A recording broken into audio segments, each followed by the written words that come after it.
Let's talk about that Spider-Man 2. This is the review. What's going on, everybody? Man, Mike is back with another video. Back here to talk about Spider-Man 2. After beating it in 12 days, I allowed an additional few days to simmer on what I just played, what I just experienced. Full-fledged PS5 superhero game in Peter Parker and Miles Morales Spider-Man 2. Yes, this video is going to be filled with spoilers, so if you still haven't played the game yet, I suggest you come back and watch this after the fact. Is it Game of the Year criteria? Is it Game of the Year material? Is it Game of the Year worthy? We're about to get into that right now, and the first thing we're going to talk about is the gameplay. The reason why I'm choosing gameplay is because it really sets up getting to the story later on in this review. From a gameplay perspective, this game is absolutely phenomenal. It's awesome. This game builds upon what we already experienced with Spider-Man 2018 or Spider-Man Remastered and Spider-Man Miles Morales, a game that Brian Intihar considers Spider-Man 2 himself. The ability to improve and evolve Spider-Man's Venom abilities and also give them an actual character change or characteristic change in turning them blue, I found that to be very, very, very well executed for Miles. The one thing I didn't like, though, however, is the fact that one of his abilities you get like literally at the end of the game. So waiting to be able to experience that one at the end, not the biggest fan of, but that does happen in these kind of games, is that you get abilities like that at the end. It is what it is.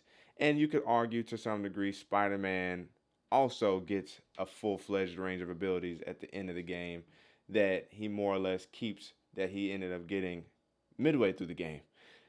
We're going to get into that here very shortly. I liked that Spider-Man himself also grew in abilities. It took a lot of stealth-like aspects out of it, although you could still do stealth, with the web line being very Spider-Man-like. Shout out to Andrew Garfield's Spider-Man 2 with the web lines being able to help sense where he was trying to find Lizard. I liked that you could play off of the web line and web up and stealth take down people that way. Be able to stealth take down two people at once. I was hoping they were going to do three, but maybe that's just too much. But the fact you could at least do two and you could still bounce between them depending on how close they are and web people up, and then even use that as a way for a grand entrance into taking out a bunch of bad guys. Case in point, the Hunter Blinds taking out Craven's men was a true droid with the web lines and wanted to just beat up some bad guys with no problem. I found it to be very, very fun, and I hope that we continue to get something like that going forward. Gameplay mechanics for MJ. Yes, MJ gets game mechanics in this, and I will say they could have improved those a lot better or made her go against enemies that she's clearly not equipped for. Like, if you're talking about like these somewhat super trained bad guys from Craven, how in the world is she able to sneak up on them?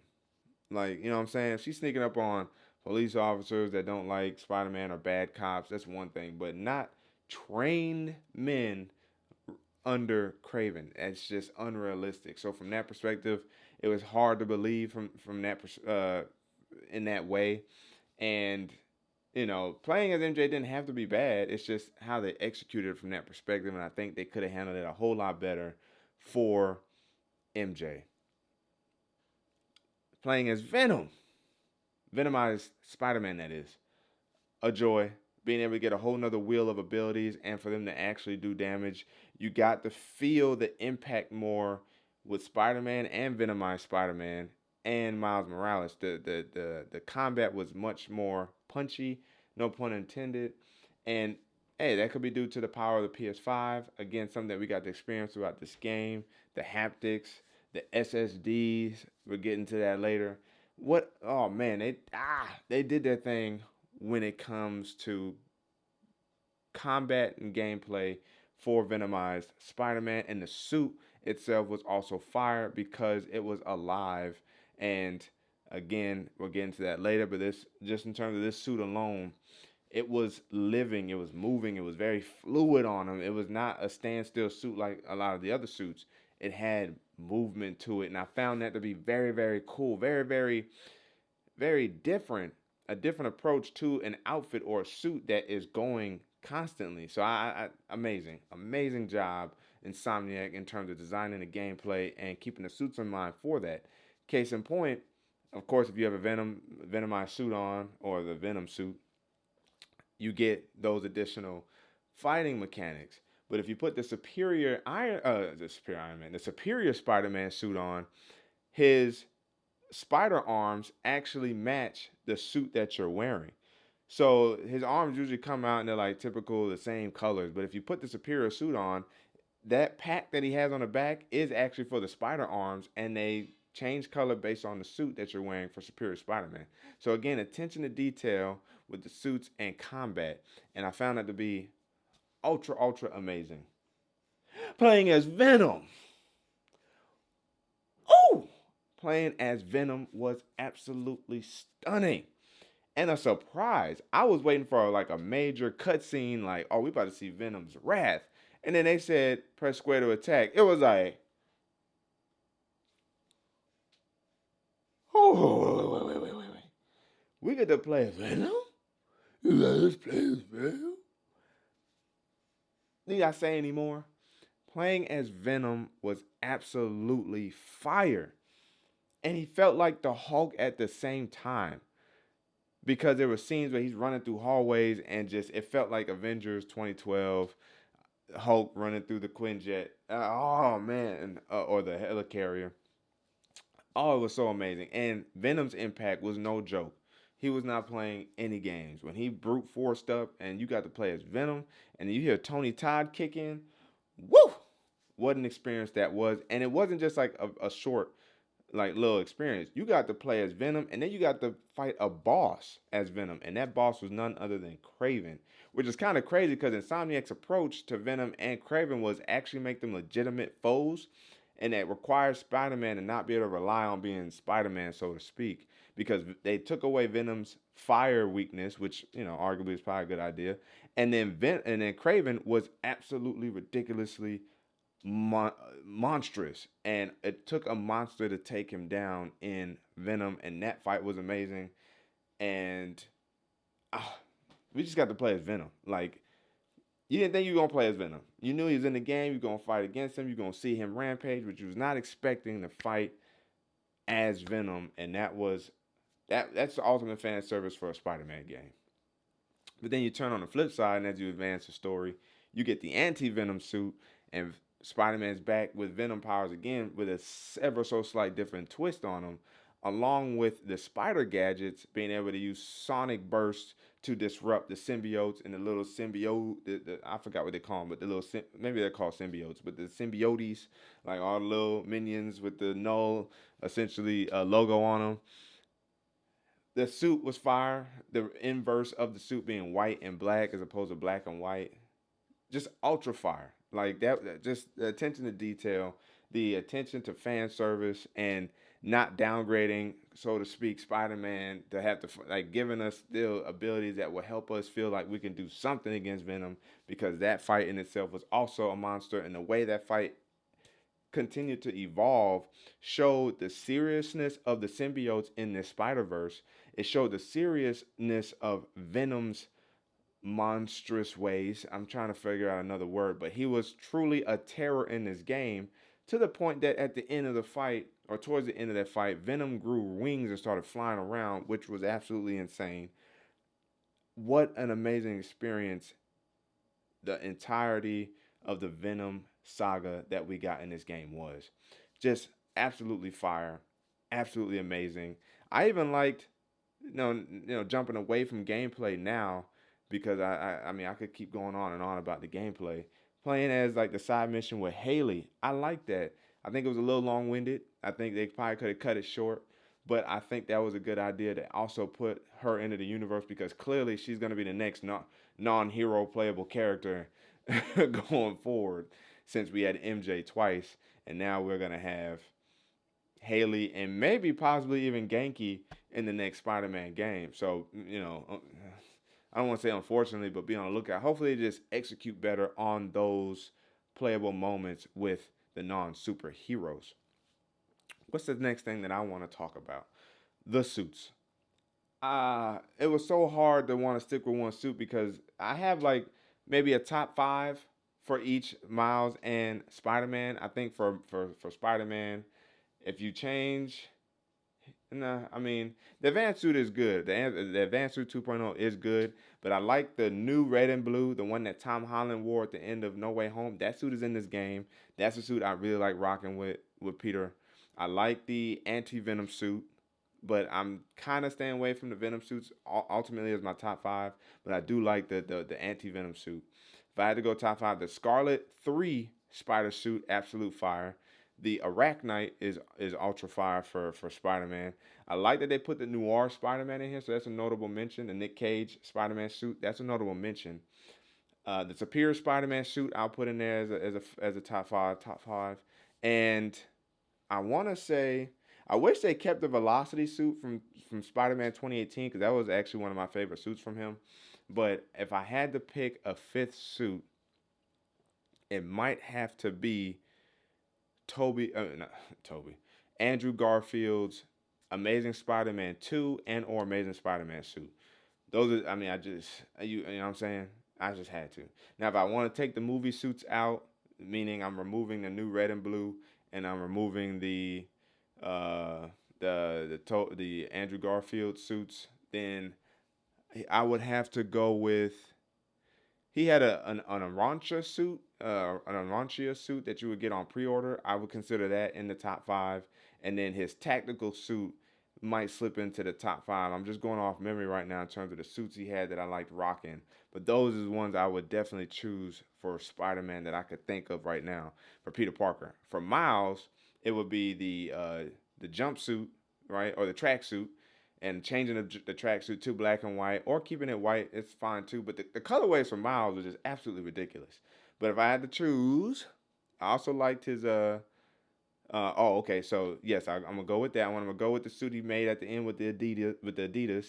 I forgot what it was called, but that suit was cool and it was alive and living. I would consider that top five. I would consider his other suit that you get on pre-order. I forgot what that one's also called, but it's the last suit with his hair out. I like that one. I liked his Batman-like suit as well, a Robin suit, however you want to call it. I like that suit from him. And this is where it gets rough because I could go in either direction for Miles on the fifth suit. He had more better suits in my opinion than Peter Parker, and I would have to say that I would have to choose between. This is tough. This is really tough. The Mysterio suit or the city suit. I'm going with the city suit. Never mind.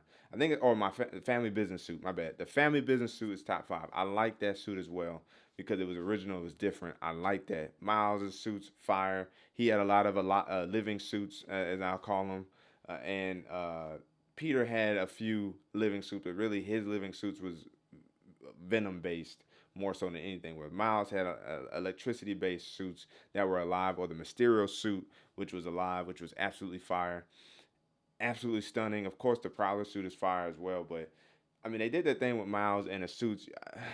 And Peter Parker in the suits, it was so hard to kind of maintain. But once I kind of found a groove towards the end of the game, I kind of stuck with like 2 to 3 suits. And like on the next play, because as of the recording of this video, New Game Plus is not out yet. I've beaten the game on Spectacular, which is the hardest difficulty.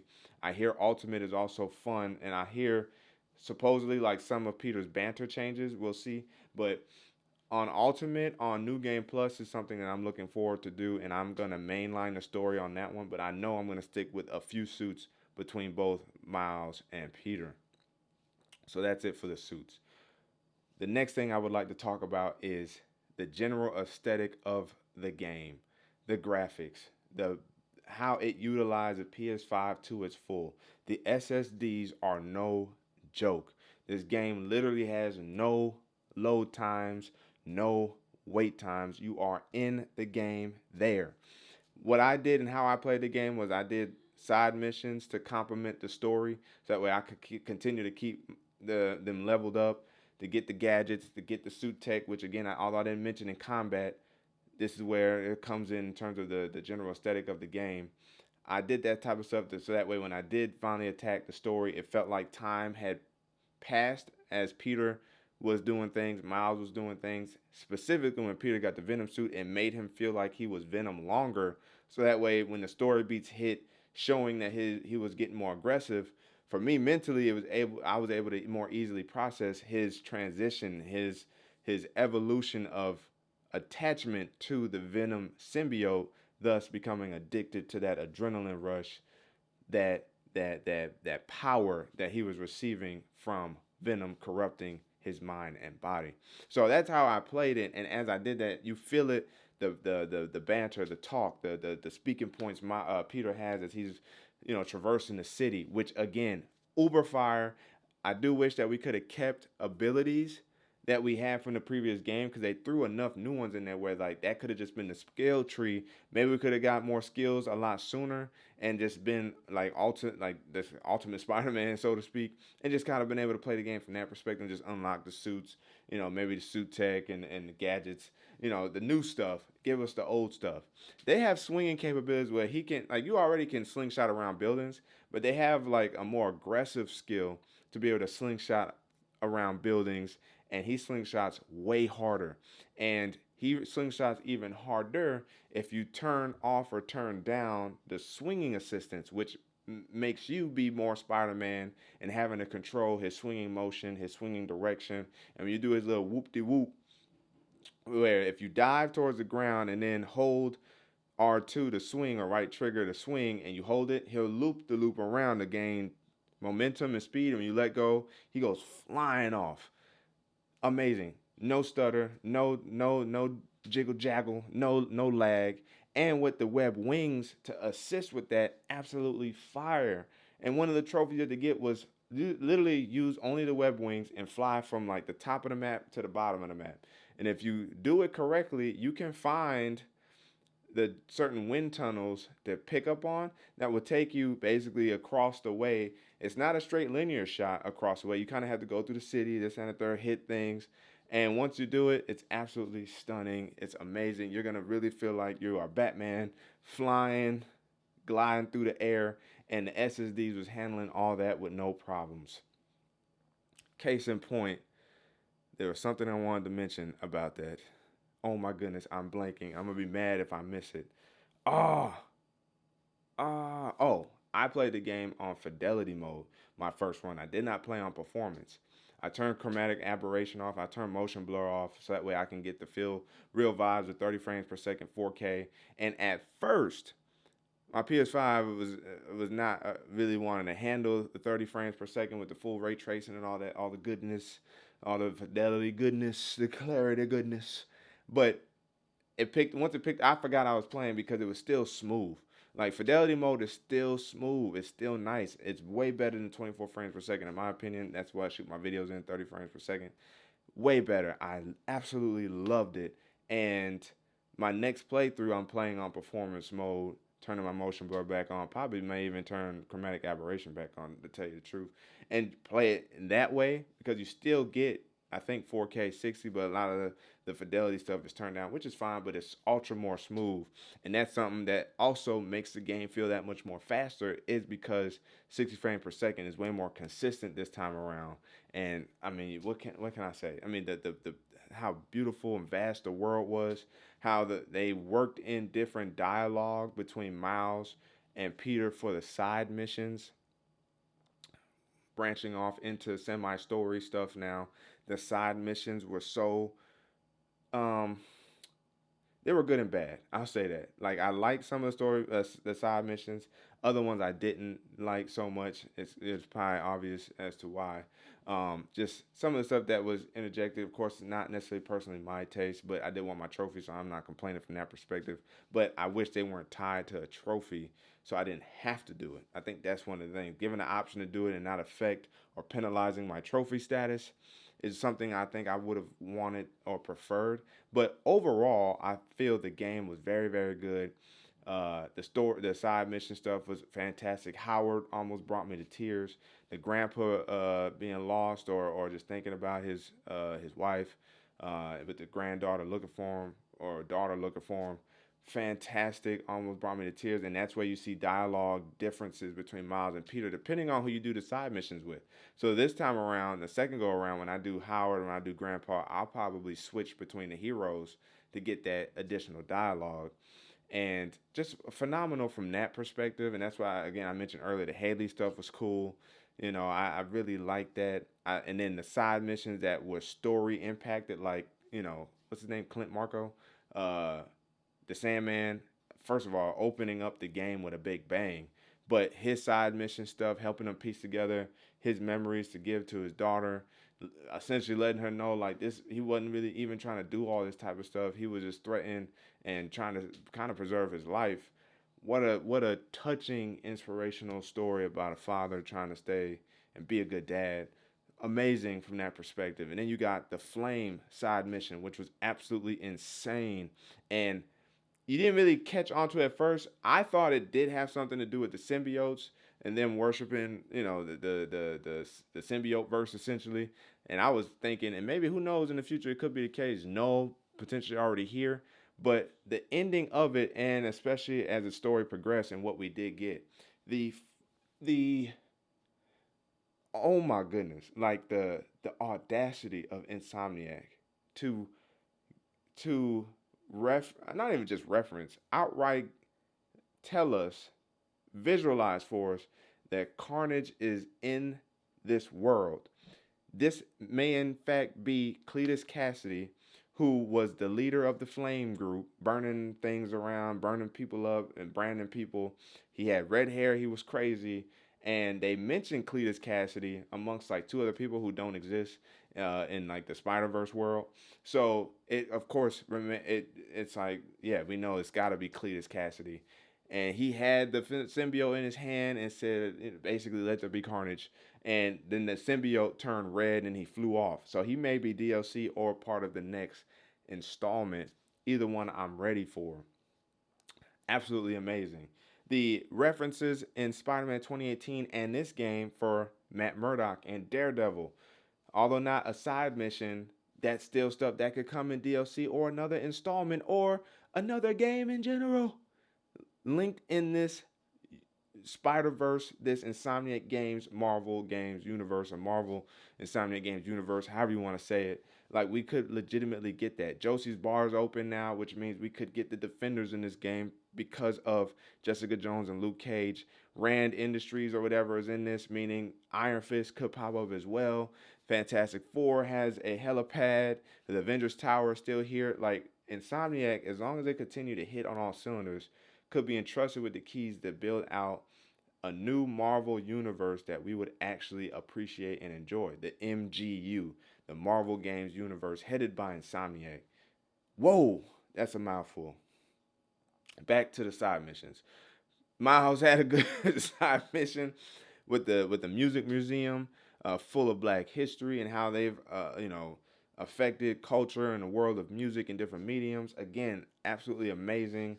Uh, People mad at that don't make no sense. Like, at this point, people are mad at anything that's not perfect, and it's unfortunate because this game was just shy of perfect. That's how solid this game was. Yes, there was a side mission involving, you know, prom situation or asking somebody out that I, of course, personally not a fan of, but that it is what it is. I just wish it wasn't tied to a trophy, but outside of that, it does not take away from the game.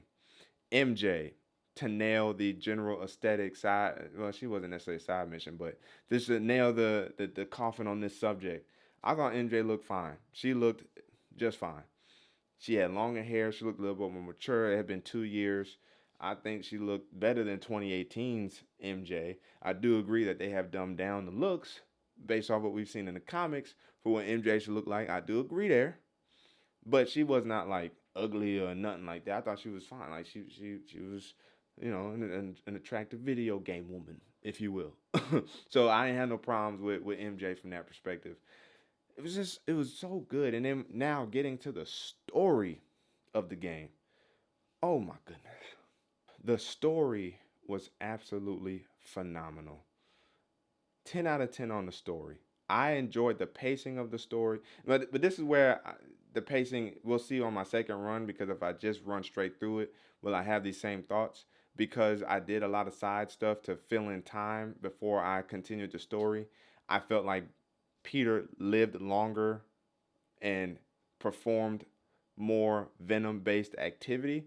But if I just ran through the story, will I feel the same way? So that's kind of like a caveat, a semi caveat or contingency there. But I think very well paced from a you open up with a grand entrance with the Sandman mission, right, leading into like flame stuff and then running into Wraith, Yuri, another semi superhero or anti-hero in this world. Like you forget, Spider-Man got so many other like local heroes and villains. Like you'll never run out of villains and local heroes to put in a Spider-Man game.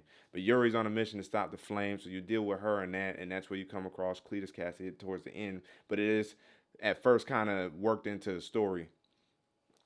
And you branch and you continue. You got the Harry aspect. Harry feeling good. He reveals he's got the Venom suit, but to his knowledge, he thinks Dr. Connors made the suit for him, which has healed his body and his debilitating sickness. So he's running around here with a Venom outfit on, looking like Venomized Punisher, just doing what he doing, hanging out with Peter, and finding out Peter's Spider-Man, and doing his thing, chilling like a villain until Spider-Man gets taken out by doggone Craven, which just he threw one punch and Craven had him already. I mean, it was crazy, right? And then he gets the Venom suit. It jumps off of Harry to Peter. Peter feels good, turned into Super Spider-Man. Harry starts regressing and turning back into a debilitated individual. And Peter is like questioning whether or not he really needs a suit, but he hasn't really been around Harry like that. At first, he did try to take the suit off, but then he didn't. And as things progress, running into the lizard, dealing with the lizard again, great moment, great fight. I like the evolution of the boss battles as well, where it was like different phases and each phase was different, added a level of complexity and or variety to the bosses themselves. Absolutely phenomenal. And then they worked their way. Peter's like, I'm gonna keep the suit. It makes me a better Spider-Man. He's starting to lose it up here. Miles notices the difference, and then they duke it out. You do fight Craven as Venomized Spider-Man, and then you fight Spider-Man against Miles. Miles on his end is dealing with his own, grief, running into Martin Lee because Craven has hunted all the Sinister Six and basically took all of them out except for Doc Ock and Martin Lee. And yes, literally, all the rest of them gone. Those are the only two that's still alive. Martin Lee was held prison, and then Miles had to fight him. They duke it out, fight, and then they help each other try to save Peter. And Martin Lee is now trying to reform himself. Earlier in the story, Tombstone has been reforming himself. So I like that aspect. Dealing with Mysterio as Miles as opposed to Peter. Also, phenomenal. Absolutely amazing. And the fact, now this is where I was indifferent to it, but instead of Quentin Beck actually being Mysterio that you fight and deal with at the end of the side missions for him, it's like two of his underlings who are two women that end up being Mysterio, and he's tied up somewhere in the back room. I found that to be a little corny and a little cheesy. It could have just been Quentin Beck on one, or an illusion of his went buck wild, and he was trying to stop it because he too has been reforming himself. Because in this lived-in universe already, they've already been there, done that with these villains, and they're more or less kind of reformed or kind of staying out of the limelight. So I kind of didn't like that take per se. They could have just left it as it was, but it is what it is. It was still awesome, awesome fight, boss battle to fight Mysterio in this world, and that's what kind of brought you away from Peter as well, dealing with that side mission. So a lot of these side missions actually ended with a good bang. You just had to do them. but they added to the story still as well. So it didn't really feel like some side off track thing. So then Craven goes hiding, right? And then Miles, Peter, right? Peter finally gets the suit off, tried to take it back to Dr. Connors. Harry beats him to the punch, breaks the glass. Venom jumps on Harry, turns into Mr. Big Swole, and then from there you do some Venom activity, which was absolutely fire. And then Peter, Miles trying to chase him down. He releases another symbiote, which jumps on MJ, and it's Scream. You have to fight MJ as Scream, which was actually kind of interesting. I liked it. I don't think it was bad. I also like the fact that we got more than one symbiote in this, which was also surprising. They really went in on the symbiote verse, and fighting Scream was pretty interesting. It was a good fight, different phases. It jumped all over the city, so to speak, and that's what I like. They didn't just stay in like one little pocket area. It was going places. The story progresses. MJ gets it off. Now Spider-Man ends up with the anti-venom suit and they fight Venom. Venom is growing in power. Spider-Man and Miles doing the best they can to deal with Venom. And then they go back to the particle accelerator because that's part of a story earlier. Because Harry has this. I'm kind of a little bit over the place right now, filling in gaps. But Harry's mission is to help heal the world, right? So he's got all these science projects going on. Dr. Connors works at this foundation. I think it's like the Emily May Foundation or something like that, which is in honor of Harry's mom and Peter's aunt. And Peter wants to work there with him. All that goes haywire, of course. Craven destroys the place, and now they're back at this place because there was a particle accelerator there that they needed to use to try to blow up or destroy like this meteorite, the symbiote meteorite, to then essentially end Venom. And it kind of sort of works or whatever. Harry rips is able to get Venom off of him, and he goes into a coma essentially. Norman Osborn, instead of thanking Peter and Miles for helping his son, he thinks they're the ones that caused this on him, even though we all know and Norman knows that this is the symbiote's fault, the very symbiote that you gave your son, and you saw her go buck wild on him. So you know it was, but he's mad, and this is where it's like, okay, we're getting Green Goblin vibes here. What's going on? Cut to towards the end, you know, he says something about a G serum. We think that the G stands for Goblin. So either Harry's gonna become Hobgoblin or Green Goblin. Norman Osborn may become Green Goblin. We still have uh, Carnage out there. We got some level of Daredevil so that could take place. Kingpin could come back to the world of Spider-Man. So much going on here at the end, and then Peter retires. Peter retires from Spider-Man, or at least semi-retires for now. Is allowing Miles to have the keys to the city to protect it as the main Spider-Man, and Insomniac has confirmed that as of now going forward, Miles is the main Spider-Man. So we could get a little into the Spider-Verse action with Spider-Man 29 showing up, or other Spider-Men showing up. He could handle a lot of Peter's villains, a lot of Miles's own villains as well. I mean, they still got plenty they can do, and if they want to also help add flavor, again, all this heroes I mentioned before could jump back in the game, or jump into the game rather, and other villains that we know we haven't seen yet can also jump into the game. It's just the possibilities are endless and actually something to look forward to. I forgot part of the story. You don't play as. You help Black Cat try to escape, and you meet her at the Sanctum Sanctorum. You're thinking Doctor Strange gonna show up because portals are popping up, the same looking portal that you see in the MCU popping up, and you're traveling with Black Cat through portals through different like countries and terrain because she's trying to use this little thing to make it to Paris because of her girlfriend. Again, they didn't have to necessarily do that, but I guess Black Cat is bi. We do know she had a thing with Pete, so she's not fully, rocking the other side. But that was interesting that it had to be a girlfriend.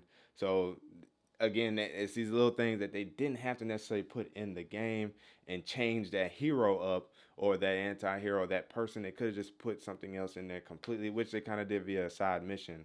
But we had to help her out with that real quick. And that was kind of a fun thing to do with Miles, because you had to do that as Miles with Black Cat because Peter couldn't get there. So you had that aspect of it. With all that being said, this game overall is still a masterpiece, and I'm giving this game a whew. Are y'all ready for it? I've been thinking long and hard about this based off everything I just said and the fact that I'm eager to play again, replay it for a second time, reversing the Spider-Man for side missions and playing it on performance mode and just a couple side missions, right? Not all of them, but just a couple that I know I'll get different dialogue out of. Which, by the way, if you go to the cemeteries to see Aunt May's grave and Jefferson Davis's grave, Miles' dad, you get different dialogue between the two superheroes visiting each other's graves as well.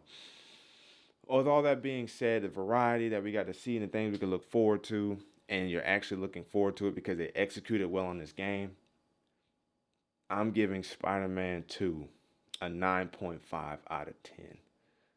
This game is Game of the Year worthy. This is Game of the Year material. This is Game of the Year criteria. This is my Game of the Year. Insomniac did it with this game. They did it with Ratchet and Clank Rift Apart, a game I wasn't even necessarily trying to platinum or play. Like, I just wanted to kind of mainline and play because it was a full PS5 game. So when I first got my PS5, that game came with the bundle, so I had the hard disk. And I just wanted to play it real quick just to get a real vibe out of a full PS5 game because I was trying to get Returnal. So I played it, and then admitted I cut it on, and I saw it and how just beautiful it was and how encapsulating it was with its gameplay as well. The first literally like 5 minutes, I was like, oh, I got to platinum this game. And when I looked at the trophies, again, PlayStation has simplified and or made the hunt for trophies a lot more comfortable than they were in times past, specifically through Insomniac for sure. But I platinumed that game within like 2 days. I had to. That's the power of Insomniac and their storytelling, their game development process, and their results out of this world. Those are my thoughts on Spider-Man 2. Let me know down in the comment section below what you guys think about Spider-Man 2. You guys a fan of it? Did you play it? Did you like it? Did you hate it? Did you love it? What do you rate it? Let me know down in the comment section below. But again, as always, if you guys haven't already, make sure you guys ignite the like button, subscribe to the channel, so that you never miss my videos or my occasional live streams. So that way, sit back, check, see what's cracking with your man Micah signing out. To the next video. Wait for it. Keep it gaming.